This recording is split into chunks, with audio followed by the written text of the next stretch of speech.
얼마 전 신형 소나타 DM8이 공개가 되었죠. 스파이샷으로만 보일 때는 망했다, 싸보인다 우려가 많았던 차였습니다. 하지만 정식으로 사진이 공개된 뒤에는 스포티한 디자인과 업그레이드된 실내, 그랜저와 별 차이 안 나는 크기, 더불어 하극상이 아닐까 할 정도의 옵션 등 전반적으로 긍정적인 반응이 많아졌죠. 소비자들의 관심도 뜨겁고요. 저도 신형 소나타를 예전부터 관심 있게 지켜본 사람으로서 사전 계약이 시작된 지금 계약하기 전에 놓치고 지나가면 안 될 세 가지를 말해볼까 합니다. 첫 번째, 이전 모델에 비해 뒷자리가 좁아졌습니다. 신형 소나타 DM8은 이전 모델 대비 전장과 휠베이스가 늘어나고 전폭과 전고가 줄었습니다. 즉 낮고 긴 차체를 갖고 있다는 말인데요. 이와 더불어 마치 쿠페와 같은 라인을 보여주면서 굉장히 스포티한 인상을 주죠. 그랜저 IG가 출시되면서 보다 스포티한 디자인으로 젊은 고객층들한테 어필이 되었죠. 마찬가지로 신형 소나타에서 소나타의 기존 이미지보다 젊고 스포티한 이미지로 바꾸려 하는 것 같네요. 디자인의 강점이 생긴 만큼 포기하는 부분도 분명 있습니다. 우선 전고가 3cm 낮아진 점, 그리고 유리하게 떨어지는 리어 디자인은 물론 디자인적으로는 좋은 요소지만 뒷좌석 공간에서는 불리하게 작용합니다. 실제로 이전 모델에 비해 헤드룸도 소폭 줄어들었고 2열 레그룸이 2cm 정도 줄어들었다고 하죠. 수치상으로만 보면 에이 몇 cm 가지고 이렇게 얘기하실 수 있는데 그 몇 cm가 뒷자리에서 편안함이나 개방감에 결정적으로 작용할 수 있어요. 대신 앞자리는 오히려 조금 넓어졌죠. 디자인도 그렇고 기존 패밀리카 성향의 소나타에서 운전자 위주의 차로 바뀌었다고 볼 수 있겠네요. 이러한 점은 결혼하지 않았거나 뒷자리에 사람 태울 일이 많지 않은 젊은 분들에게는 오히려 장점이 될 수 있어요. 하지만 패밀리카로 구매를 염두에 두시는 분, 뒷자리를 중요시 여기는 분들은 꼭 이 점을 고려하셔야 될 것 같습니다. 두 번째, 최저 트림인 스마트 트림에서는 주간주행 등이 벌브 타입입니다. 이번에 바뀐 소나타 전면 디자인 중 가장 눈에 띄는 부분은 후드까지 올라오는 주간주행등이겠죠. 하지만 최저 트림의 스마트 트림을 보면 주간주행등이 LED가 아니라 벌브 타입입니다. 이 벌브 타입의 데이라이트는 아마 여러분들이 많이 보신 주간주행등의 이미지와는 다를 거예요. 헤드램프도 LED가 아닌 일반 프로젝션 헤드램프가 들어갑니다. 예전에 스팅어 처음 나왔을 때 LED 옵션을 추가하지 않은 기본 헤드램프가 흔히 알고 있던 모양과 너무 달라서 사람들이 많이 당황했었죠. 물론 그 정도까지는 아니라고 하더라도 공개된 자료나 스파이샷을 보면 디자인에 확실히 차이가 있습니다. 이번 소나타 전면부, 특히 주간주행 등이 워낙 과격하고 도전적인 디자인이다 보니 실제로 그 차이가 어떻게 나타날지 걱정은 됩니다. 뒤에 트림 추천에서 다시 말씀드리겠지만 스마트 트림을 생각하시면서 외관은 아무래도 상관없다 하시는 게 아니시면 옵션을 추가하시는 게 좋을 거예요. 그리고 스마트 트림 얘기가 나왔으니까 하는 말인데 핸들 열선, 그리고 스마트 트림에서 내비를 못 넣어요. 뉴라이즈 때는 2200만원짜리 스타일 옵션에서도 선택이 가능했는데 왜 못 넣게 하는 거죠? 아니 요즘 잘하다가 왜 다시 또 대신에 8인치 디스플레이 오디오에 후방 모니터, 통합 주행 모드 시스템이 옵션에 있습니다. 다른 채널들을 보면 이 옵션이 미러링을 지원할 것처럼 말하더라고요. 저도 당연히 지원되겠지 이렇게 생각하고 있었습니다. 하지만 미러링이라든지 카플레이 지원이 안 써있네요. 다른 차에는 써있었던 걸로 기억하거든요. 가격표만 봤을 때는 그냥 컬러 액정이 있는 오디오입니다. 사전 계약인이 누락된 것일 수도 있고 아직 확정은 아니지만 만약 정말 미러링이 안 된다면 이건 많이 아쉬운 부분이 되겠네요. 세 번째, 시작 가격이 올라갔어요. 우선 최저 트림인 스마트 트림이 2346만원부터 시작합니다. 뉴라이즈 때까지 존재했던 스타일 트림, 그러니까 2219만원짜리 깡통 트림이 없어졌어요. 물론 그만큼 안전사양도 강화되고 인조 가죽 시트, 전동식 파킹 브레이크, 패들 시프트 등 옵션도 많이 추가되었습니다. 그래도 시작 가격이 올라갔다는 점은 소비자로서 아쉬운 일이죠. 실제로 옵션을 넣다 보면 가격이 오르긴 했다 라고 느끼실 겁니다. 이와 함께 경쟁사인 쉐보레의 말리부 그리고 SM6보다 시작 가격이 높아졌어요. 두 차들도 장점이 있기 때문에 이 점은 구매에 있어서 참고하시면 좋을 듯 합니다. 한 번쯤 비교해보셔도 좋을 것 같네요.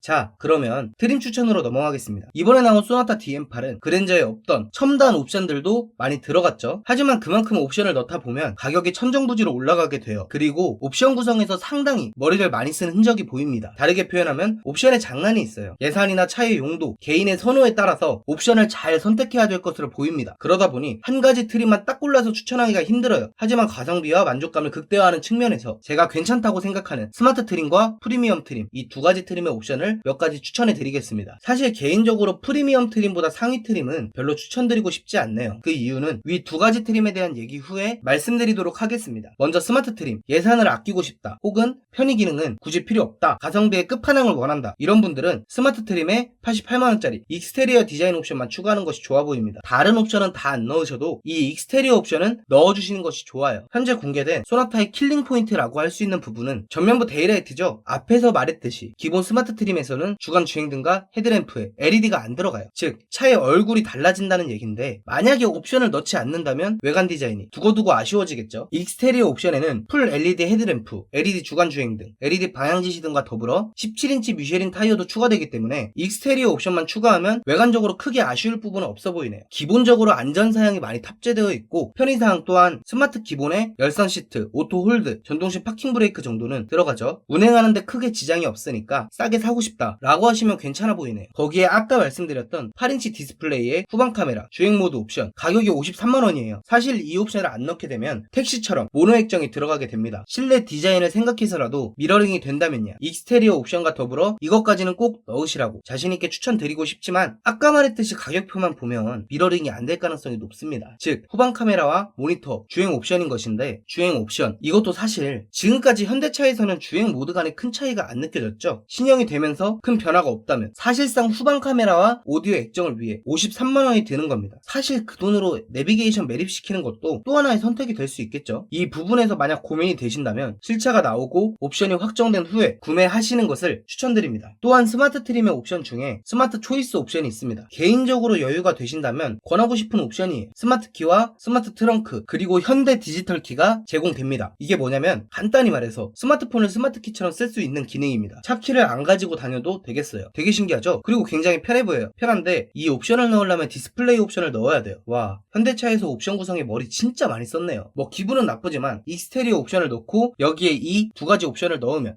2,549만원이 됩니다. 그래도 프리미엄 트림보다 43만원 싸죠. 더군다나 프리미엄 트림 기본 옵션에는 17인치 타이어와 디지털 키가 빠집니다. 굳이 프리미엄 트림 안 가고 이렇게만 넣어도 외관과 실내 인테리어도 얼추 괜찮을 것 같고, 필수적인 옵션은 대부분 들어갑니다. 때문에 전동 시트나 ECM 하이패스 룸미러가 굳이 필요 없다고 하시면 가성비로 사기엔 나쁘지 않아 보입니다. 현대 스마트 센스 옵션은 전 이 트림에선 추천을 못하겠네요. 스마트 트림을 보시는 분들은 가성비로 보시는 분들이 많죠. 스마트 센스 옵션에는 스마트 크루즈 컨트롤, 후측방 충돌 방지 보조, 안전하차 보조, 후방 교차 충돌 방지 보조가 들어갑니다. 스마트 트림의 기본적인 안전 사양도 많이 들어가 있고 크루즈 컨트롤도 포함되어 있죠. 심지어 스마트 트림에서는 내비게이션 추가가 불가능하기 때문에 고속도로 주행 보조나 내비게이션 연동 기능도 안 들어갑니다. 장거리 운행이 많다거나 하지 않은 이상 굳이 넣으실 필요는 없을 것 같네요. 두 번째, 프리미엄 트림 2,592만원부터 시작합니다. 간단히 말하면 스마트 트림의 익스테리어 디자인 옵션, 스마트 초이스 옵션, 디스플레이, 후방 카메라 옵션, 전동 시트와 ECM 하이패스 룸미러 등이 더해지는데, 여기에서 디지털 키와 17인치 미쉐린 타이어를 뺀 트림이라고 보시면 됩니다. 사실상 제일 많은 사람들이 보고 있는 트림일 것 같네요. 저도 이 프리미엄 트림을 가장 추천합니다. 웬만한 옵션은 다 추가 가능하죠. 일단 먼저 말씀드릴 옵션은 138만원짜리 멀티미디어 내비 플러스 옵션. 물론 비싸긴 하지만 10.25인치 내비게이션과 블루링크, 듀얼 풀 오토 에어컨, 현대 디지털 키, 공기청정 모드 등 유용한 옵션들이 많이 들어갑니다. 전 개인적으로 꼭 넣으시길 추천해요. 그리고 17인치 미쉐린 타이어, 이게 34만원인데 스파이샷 보면 16인치 휠이 별로예요. 따라서 꼭 넣으시는 것이 좋을 것 같네요. 이 두 가지 옵션을 추가했을 때 2,764만원이 됩니다. 위에 두 가지 옵션은 꼭 추가하시는 것이 좋아 보이고, 나머지 옵션들은 경제적 상황이나 개인의 취향에 따라 넣으시면 될 것 같습니다. 나머지 옵션은 스마트 센스 옵션, 스마트 크루즈 컨트롤과 각종 안전사양이 추가되는데, 내비게이션을 추가하면 74만원이 됩니다. 10만원이 들어가는 대신 반자율주행 옵션이 되죠. 현대차의 자율주행이 특히 고속도로에서 완성도가 높기 때문에 차량 운행이 많다거나 고속도로에 자주 들어가시는 분들은 추가하시는 것을 추천드려요. 꼭 그런 분들이 아니더라도 이게 지금 반자율주행 옵션에 안전사양이 추가되는데 옵션 가격이 74만원이에요. 꽤나 저렴하게 나왔기 때문에 여유가 되시는 분들은 고려할만 합니다. 그리고 내가 더위를 많이 탄다거나 땀이 많다 하시는 분, 혹은 패밀리카로 구입을 염두하시는 분들은 64만원짜리 앞좌석 통풍 시트, 뒷좌석 열선 시트, 뒷좌석 암레스트를 추가하시면 될 듯 하네요. 옵션이 그렇게 비싸지 않기 때문에 나쁘지 않아 보입니다. 그 다음으로 파노라마 썬루프가 있죠. 사실 이 옵션은 호불호가 많이 갈립니다. 일단 장점으로는 넓은 개방감이 있죠. 어마어마합니다. 하지만 단점으로는 내구성과 잡소리, 차체 강성 저하 이런 것들이 있죠. 이 점 잘 고려하셔서 선택하시면 될 듯 합니다. 마지막으로 빌트인 캠 옵션이 있습니다. 쉽게 말해 투채널 블랙박스인데, 이 옵션의 장점으로는 순정이라는 점, 즉 안정성이나 보증기간 측면에서 유리하죠. 그리고 스마트폰이나 내비게이션으로 연동이 쉽습니다. 반면 사제 블랙박스가 가격적인 측면에서는 유리해 보입니다. 이 부분은 개인의 취향에 따라서 선택하시는 것이 좋아 보이네요.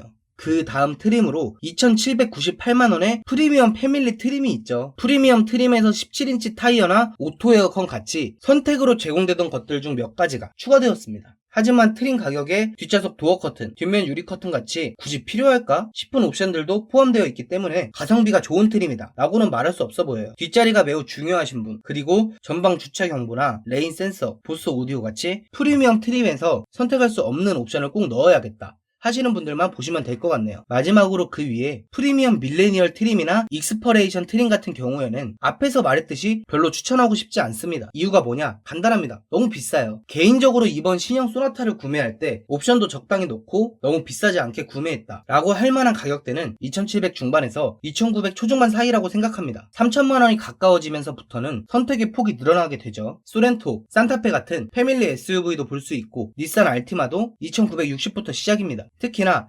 3,100만원이 넘어가게 되면 준대형 차인 그랜저와 가격대가 겹쳐요. 다시 말씀드리면 차급이 달라집니다. 그랜저 같은 경우에는 최저 트림에도 내비게이션 포함 웬만한 옵션들이 다 들어가 있죠. 이러한 점 때문에 2,900 후반부터는 가격적으로 추천할 만하다라고 할 수는 없겠네요. 한 가지 아쉬운 점은 앰비언트 라이트가 프리미엄 밀레니얼 트림부터 들어간다는 점이네요. 유출 사진에 앰비언트 라이트를 보고 매우 반가웠는데 중간 트림에서 선택 가능하게 했으면 좋았을걸 하는 아쉬움은 있습니다. 영상 마치기 전에 한 가지 팁을 더 드리자면 프리미엄 밀레니얼 트림에 선택 옵션을 몇 개 추가할 것 같으면 아예 익스퍼레이션 트림으로 가는 게 가성비 측면에서 더 좋을 수도 있을 것 같습니다. 네, 파라오였습니다.